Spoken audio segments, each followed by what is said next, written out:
पाहताय महाराष्ट्राचं number 1 Marathi news channel news 18 Lokmat आणि महाराष्ट्राची खबरबात या बुलेटिनमध्ये आज दिवसभरातील महत्त्वाच्या घडामोडींचा आढावा आपण घेणार आहोत। बुलेटिनच्या सुरुवातीला पाहूयात बातमी बेस्ट पतपेढी निवडणुकीसंदर्भातली। ठाकरे बंधूंनी पहिल्यांदा एकत्र येऊन निवडणूक लढवली तर गेल्या 9 वर्षांपासून सत्ता असणाऱ्या बेस्ट पतपेढीवर ठाकरेंची शिवसेना आणि मनसे यांच्या उत्कर्ष पॅनलचा एकही उमेदवार निवडणुकीत विजयी होऊ शकला नाही। या निवडणुकीमध्ये ठाकरेंसमोर शशांक राव यांचं पॅनल होतं, मात्र प्रसाद लाड यांनी आपलं पॅनल उतरवल्यानं निवडणुकीत चुरस निर्माण झाली। शशांक राव यांच्या पॅनलचे 14 तर लाड यांच्या समृद्धी पॅनलचे 7 उमेदवार विजयी झाले, पण ठाकरेंना भोपळाही फोडता न आल्यानं राजकीय वर्तुळात चर्चांना उधाण आलंय। आगामी महापालिका निवडणुकीमध्ये ठाकरे बंधू एकत्र येणार असल्याची चर्चा आहे। या पार्श्वभूमीवर बेस्ट पतपेढीच्या निवडणुकीमुळे आता बीएमसी निवडणुकीची लिटमस टेस्ट म्हणून या निवडणुकीकडे पाहिलं जात आहे, त्यामुळे आता पुढे नेमकं काय होणार ते बघावं लागेल।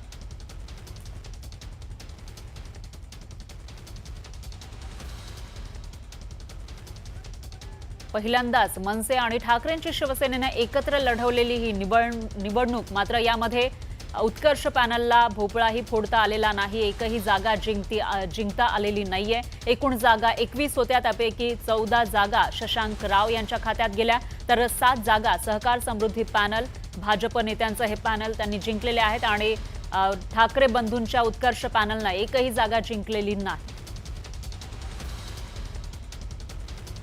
दरम्यान बेस्ट पतपेढीच्या निवडणुकीमध्ये ठाकरेंचा पराभव का झाला याबाबत राजकीय वर्तुळात काय चर्चा आहे पाहूयात।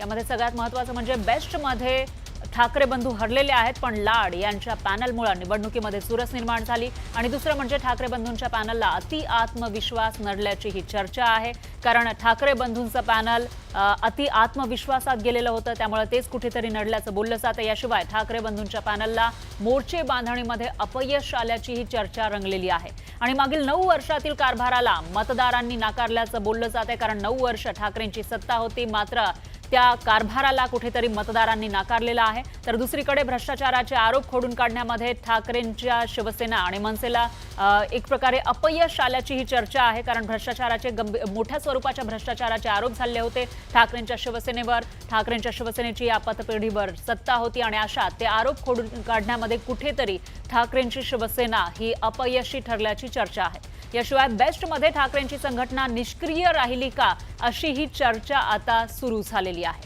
तर या निकालानंतर शशांक राव आणि भाजप नेत्यांनी ठाकरेंवर जोरदार निशाणा साधलाय।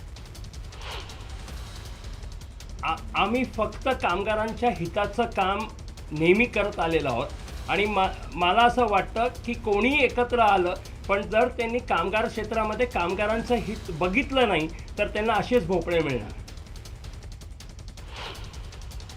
ज्यांनी फार मोठा बोलबाला केला, ठाकरे ब्रँड म्हणून बोलबाला केला, मुंबई आमची, मराठी आमची, ही पतपेढी जिंकलो तर महापालिका आम्हाला मिळणारच, त्या ठाकरे ब्रँडचा पुरा धुवा उडवला आणि त्यांचा करेक्ट कार्यक्रम माझ्या माध्यमातून केला गेला आणि ठाकरे ब्रँडला 0 जागा मिळाल्या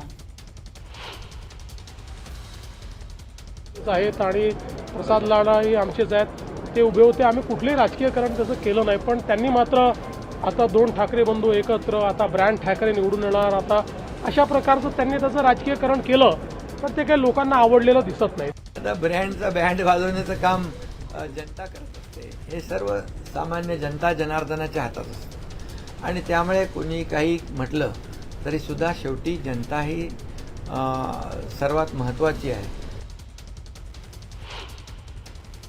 एका बाजूला मराठी माणसाचे कैवारी आम्हीच हे ह्या नावाने बोंब मारणारे आज सकाळी कुठल्या बिळात लपलेले आहेत हे जरा थोडं शोधलं पाहिजे। यांचाच बुरखा टराटरा मराठी माणसांनी आणि हिंदू लोकांनी फाडलेला आहे। प्रत्येक गोष्टीत राजकीयकरण करणं, राजकीय भूमिका मांडणं याचाच त्यांना फळ मिळालं आणि हातात भोपळा मिळाला आणि म्हणून तुम्ही एकत्र या, वेगळे लढा। मी मागेही म्हटलं 0+0=0। तर बेस्ट पतपेढी निवडणुकीच्या निकालावर ठाकरेंची शिवसेना आणि मनसे नेत्यांनी नेमकं काय म्हटलेलं आहे तेही बघूया।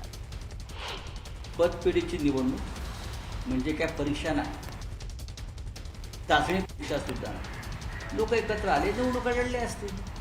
ज्या युनियनचे जास्त सदस्य असतात बरं का, तिथे बऱ्याच काळापासून शरदराव यांची निवड हे आहे आणि शरदराव यांचं बहुमत महानगरपालिकेच्या त्या युनियनमध्ये असल्याची माझी माहिती आहे, मला माहिती आहे. याच्यावरनं कुठलेही तर्क वितर्क लिटमस टेस्ट वगैरे मांडण्याची गरज नाही. फक्त एवढंच सांगेन, युद्ध अजून संपलेलं नाही, कारण अजून आम्ही जिंकलेलो नाही. त्यामुळे युद्ध चालूच आहे आणि युद्ध तसंच चालू राहील.